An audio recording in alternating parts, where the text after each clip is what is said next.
stop it. Welcome to Unsupervised Goobers, everybody. I'm Dipper. Let's go. I'm Nick. That's Nick. Look how good Nick looks. Let's just celebrate Nick real quick. Ooh, what is going on? You know what that's called? That's called no cardio and only weight training, children. I don't even look that good.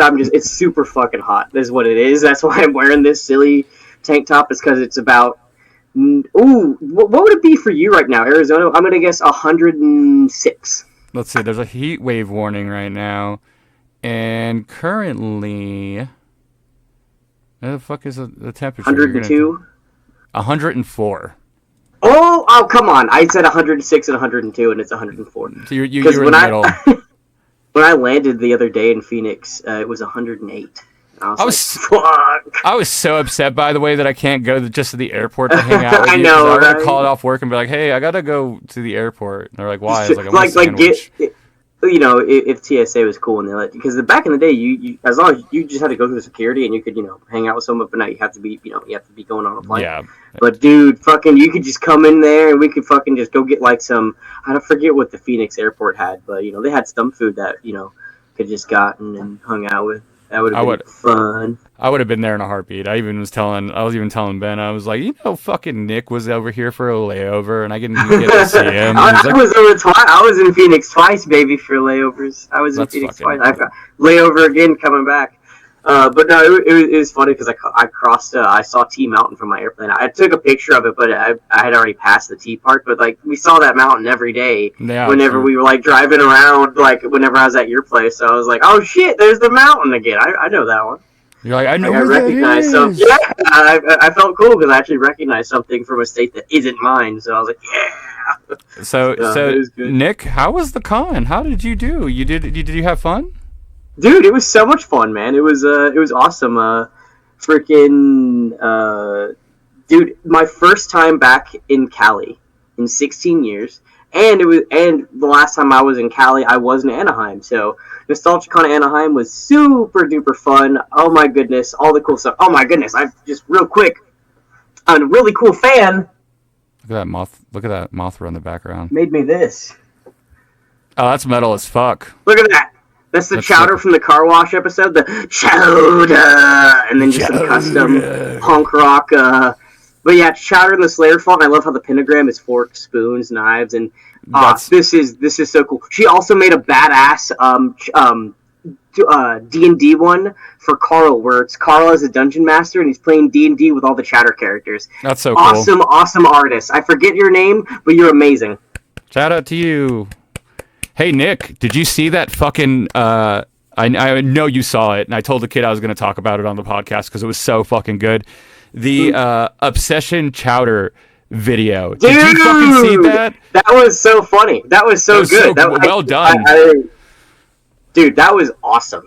That was so fucking funny and so good. So perfect. Like, it was makes sense. Like, totally clever. Like, I was like, excellent. That was perfect. Shout out to him for not using AI. I want to give you a big round of applause for that one. That video was fantastic. Shout out to you.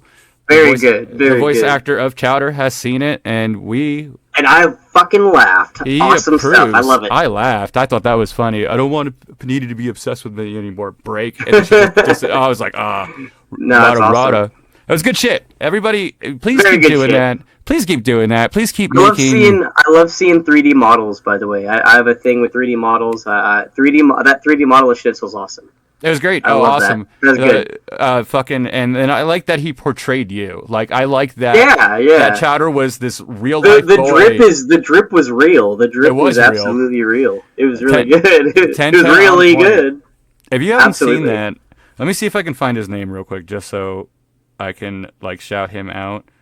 No, super good. I fucking thought that was awesome. I really that gave me a good laugh.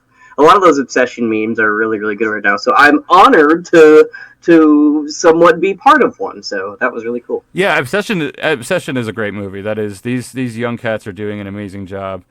Oh, they're doing an amazing job. I will say I am really, really sad because the A24, I guess, AI Google deal or whatever the hell, that's kind of disappointing, but, Yeah, it is what it is. So even Kane Parsons even commented on that. He's like, I don't know what the fuck they're doing, but they ain't doing it to my. As far as I know, I don't. It was weird how it was worded because, as far as I know, they're not specifically like it's not like a division that's going to specifically be making like AI movies.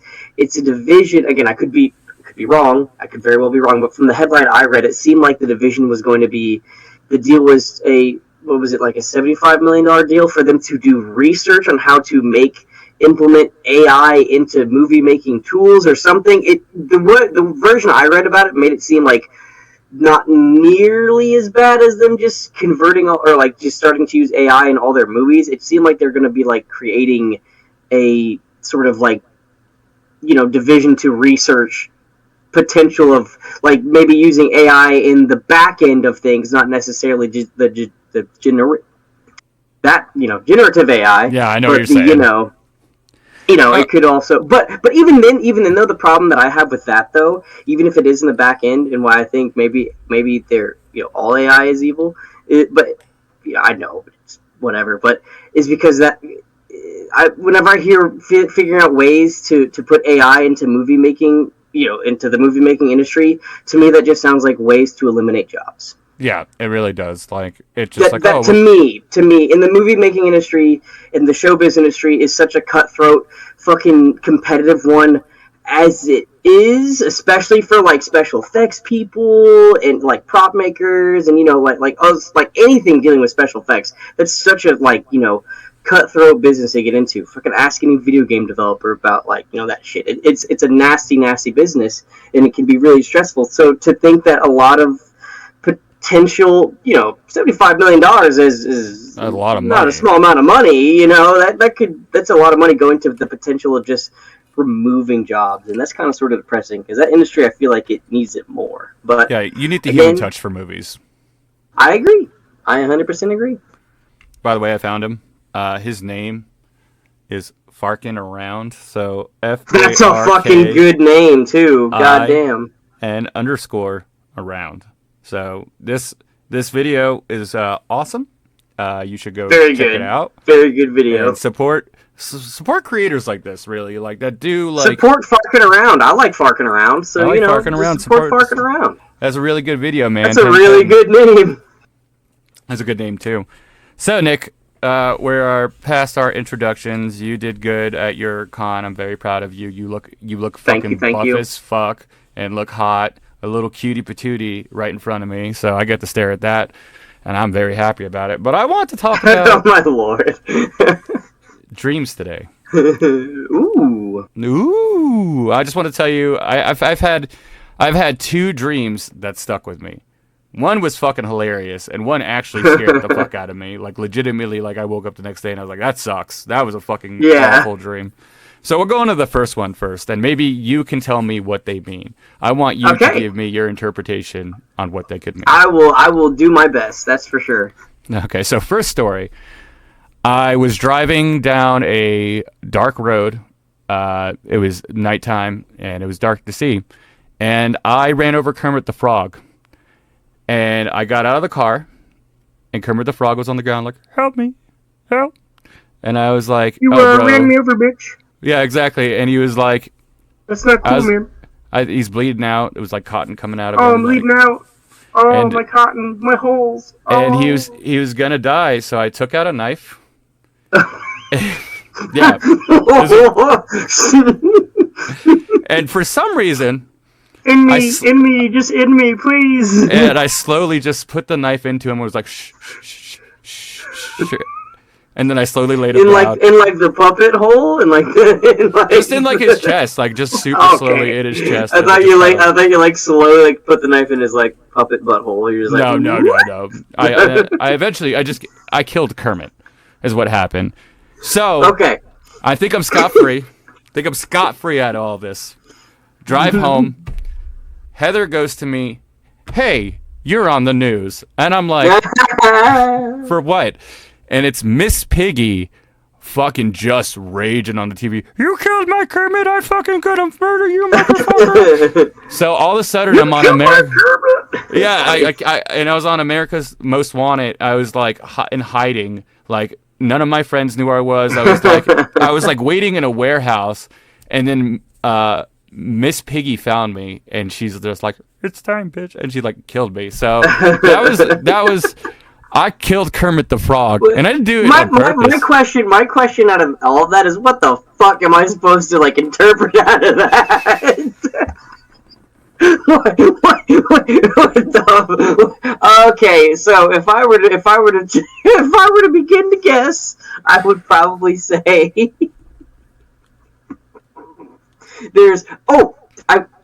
just hit me. I got it. This is what that dream means. Kermit the Frog maybe was a part of your childhood. For the sake of this, we're gonna say Kermit the Frog was a big part of your childhood. So, but in deep in your heart, sometimes you gotta let things go. So for you to grow as a human adult, you had to kill something that you once loved dear. But then this all fucking falls to shit because I don't know what the Miss Piggy hunting your ass down and killing you makes out of that, but people were mad at me, dude. People were like, well, yeah, you killed Kermit, you son of a bitch. I'd be mad at you too. Oh, I didn't do it on purpose. You ran him over, and then not only instead of just like, oh fuck, I just ran over Kermit. You know what? I'm just gonna keep on driving. I've done enough here. That was my bad. You're like, you know what? Let me get out of this car and stab this fool, this poor green bitch on the road. You're like, fuck it, please, oh God, in my life. Please, no. Please.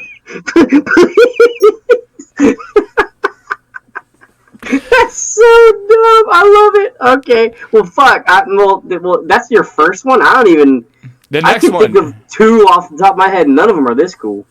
The next one's like, so, little backstory. Before I had this dream, I was scared of spiders and horses, and I got over my fear of horses and spiders. It's completely gone. I don't like spiders, but horses are cool. They will kick the fuck out of you, though. Now imagine this. A horse mixed with a spider. I've thought about this. Oh, fuck that! Fuck that! I don't like that one bit. Oh. It's got the horse face, like the horse nose that goes down like this, but it has a bunch of eyes, and its mouth opens like this.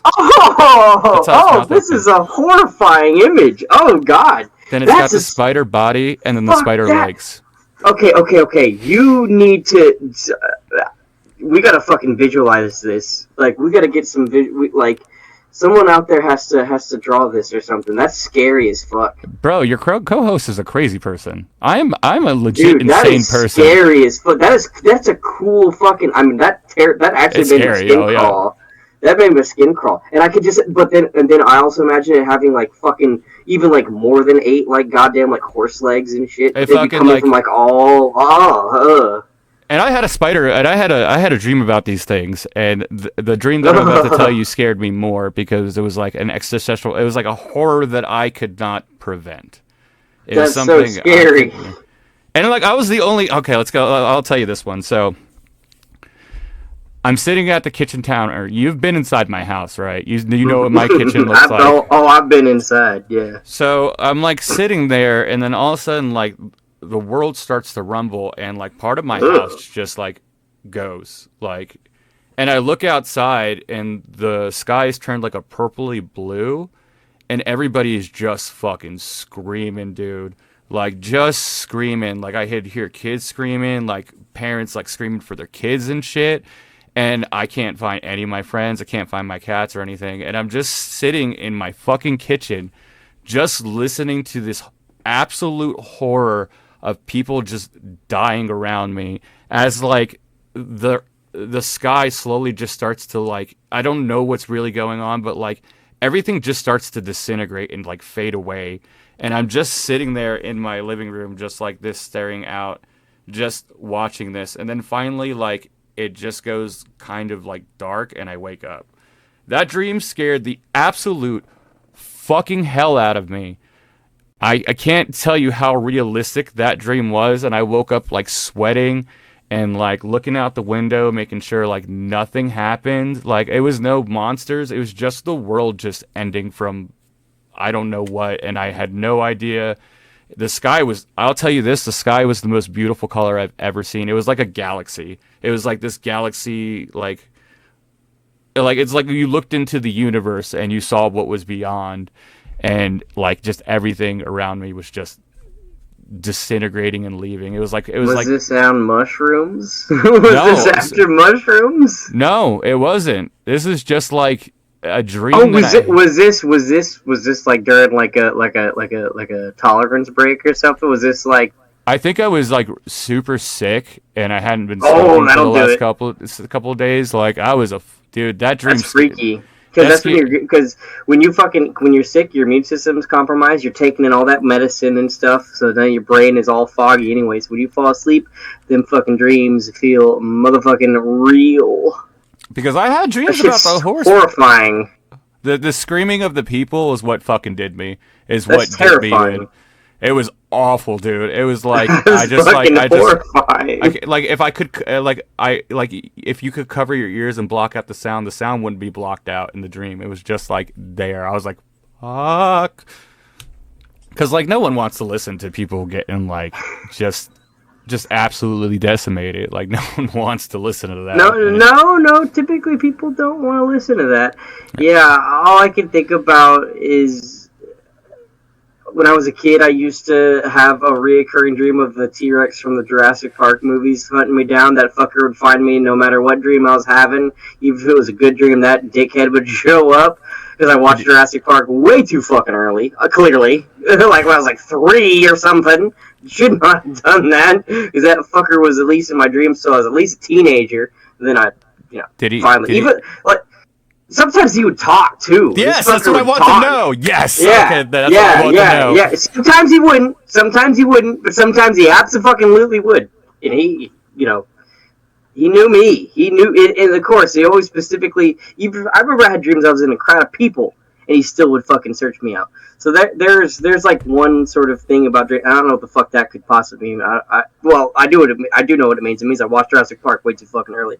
But then the other dream that I can remember, I only can remember it just because it's so fucking funny. This is a dream I had within, I want to say it could have been this year, but if it wasn't this year, it was at least within the last year for sure. And that is, I had a dream that my house was on fire, and or not my house, but like my whole like street was like one house to the next, was catching fire like one by one, so it was coming to me. So I had a dream that I had like I had to rush and get my CDs out of my house because I don't want my CDs to burn. So I had gotten one shelf down, 2 shelves down, 3 shelves down, and then on the 4th shelf, I had just gotten to the 4th shelf. I put, and they were like on the street. I was like getting them out of the house, and they're on the street where there wasn't any fire because like they're your fucking animals or something. You're like, yeah. Oh. No, I don't know how I did that. My dreams are all fucking vague, and I barely remember them. So it's like I don't know how I did it, but somehow I had gotten them all. And like by the time I had gotten the last shelf full of CDs down and set them in a safe place, I was like my house had gone up in flames, and I was like, oh no, I lost everything else, but hey, I at least got my CDs. And I turn around, a fucking car fucking hits all my CDs. Was it? And then I wake up, and then I'm like, what the fuck was that? The hell? Was the dinosaur? Stupid. Was the T-Rex from Jurassic Park driving the car? It was the fucking the T-Rex. I wish the T-Rex was not there, but god damn it, yeah. I was like, what the hell is that? So I guess that dream means I care way too much about my CDs. But fuck, that's a lot of money. that's a vast collection. Nick, I'm waiting for my daughter to show up. So once I do, I'll pause it real quick and then we'll get back into it. But I got 2 more dreams for you. I'll tell you the Spider Horse story, and then I'll tell you one about where I needed to get my CDs. But it gets really fucking weird. It is a recurring dream I had as a fucking teenager, dude. There's something seriously fucking wrong with me. Sorry about that. My kid showed up. We're back. By the way, she says hi, of course, because she's like hi. Yeah, she's the best. So back to dreams. Oh, real quick. I'm gonna hear the Spider Horse one. Real quick, did you see the video of her screaming on stage with me? I did. That was so good. Oh my goodness, crazy. She's so awesome, dude. That's so badass that she gets to have that experience, dude. Fucking better than me, dude. I was like jealous. I was like, why? That's why you want to see me walk. I walked away and I was like, God damn, this kid's really good. And I was like, let's give it up for Liz. Woo! That's so good. No, she's awesome. I love her. She's so great. back to spider horses. So my dream about spider horses. So I was camping in the woods. I have no idea who the fuck was with me. I can't tell you who was around. I had people. It was like a big group of people. So I was like, oh, I'm going to go take a piss off in the woods. So I just kind of saunter off into the woods, and all of a sudden I start seeing like weird hoof prints, and then like spider webs. A lot of horses around here. Yeah, and I'm like, what's the deal with the horses, the horse hooves and the spider webs? So I keep walking down this trail, and all of a sudden the webs start to get thicker, and then the horse hooves just start disappearing, and I'm like, that's kind of weird. So naturally in a dream, you keep walking, because why wouldn't you? It's your dream. Why wouldn't you force yourself to walk further into the spooky forest? Do what you gotta do, you know? And then I get to this area, and there's like, the trees kind of arc like this, and they kind of go down like, it's kind of like a heart, but they don't make a heart at the bottom. It's just a heart at the top. Yeah. But they're like covered in like dark, like thick spider webs, very thick, like unnatural spider webs. And I touched one, and it's like immediately like stuck to me. Like I don't know what it feels like in the because there's no feeling, but it was like I was going like this, and it kept just like getting on my hands, and then like constricting me. And then all of a sudden, like both my hands are stuck like this, and the thing starts to come down from like the way the opening is, the heart. It's like you can't see through the top of it. It's like it arches down, and then you just see it, and then it hits right in front of me, and it just like it slowly moves like this towards me, and I'm like just paralyzed in fear, and it gets real close to my face, breathes, and then opens its mouth like that, and I fucking wake up. That was the end of the dream. Yeah, right then and there. Fuck that.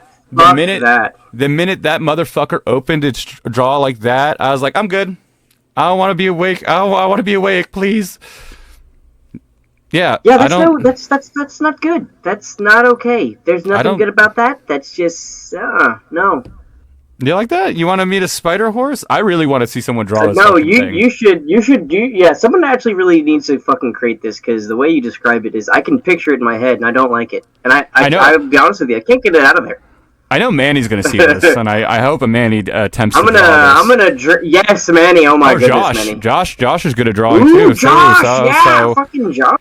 Bro, absolutely. If you are, Josh, he does scary creatures too. Ghost Josh, come on, brother. So if you're watching this, please draw us a spider horse. I've given you a description of it. Please put your own spin on it, though. I would love to see weird spider fucking. Because God, yeah, not good. Okay, and then we'll go into my very last dream that I remembered because of your CDs one. This was actually fucking cool. It's weird too. It's like I love how one of my silly dreams triggered like a CD dream of mine triggered a CD dream of yours. That's awesome. I had to have my CDs in this dream. It's weird. It's awesome though. So I used to have this dream that I would go to like this Chinese restaurant. And in the back of the Chinese restaurant is a room, a concrete room with a metal chair in the middle and a light bulb that hangs from the center. What the fuck? So what? The walls are covered in graffiti. The walls are decrepit. Like the concrete is like they're gray walls with concrete all over them. Like you've seen in a subway or something like that. All that. Yeah. So what you do is you sit yourself in this chair, you strap yourself in. The light goes dark, and then it comes back on, and you're in another world. That's what happened. So I do it. I sit down in this chair. Light goes off. Light comes back on. Room looks entirely the same. Nothing is different about this room at all. Chair's the same. Everything is identical to where you came in. However, when you leave this room, everything is fucked up. So I live in Arizona, and there's a place called Superstition Mall. This is a recurring dream I had when I was a teenager. So I'm surprised you triggered this dream. So I would get out of this Chinese restaurant and go look for my car, which I'm going to tell you right now, I didn't own a car at the time. So I don't know why I was looking for a car that I didn't own. And inside the car were my CDs. Now, what is going on around me right now is there are demons flying around. Sky's red. The fucking Chinese restaurant that I just came out of, it was perfect and beautiful. It is all decrepit.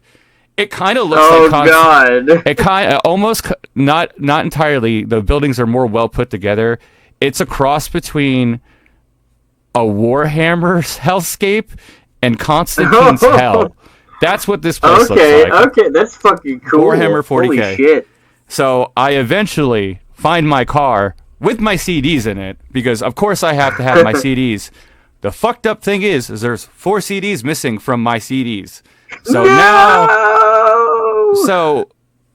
I'm looking for these CDs. That is the mission, and I'm looking for someone, but I don't really care about that. There was like a voice that's like, hey, you have to find someone. I was like, I don't care. I need my CDs. The whole point of this dream was to find my fucking CDs. Didn't give a fuck what was going on around me. Like, people are getting murdered, like getting just snatched up off the streets by like demons. And people are fighting each other and shit. And I'm like, so I drove over to Superstition Mall because at this time they had like a CD store in the mall. I don't remember what the fuck it was. Yeah. And I'd go in and I'm like, they have my CDs. They took my CDs. This place stole my CDs. This is what happened. They stole my CDs.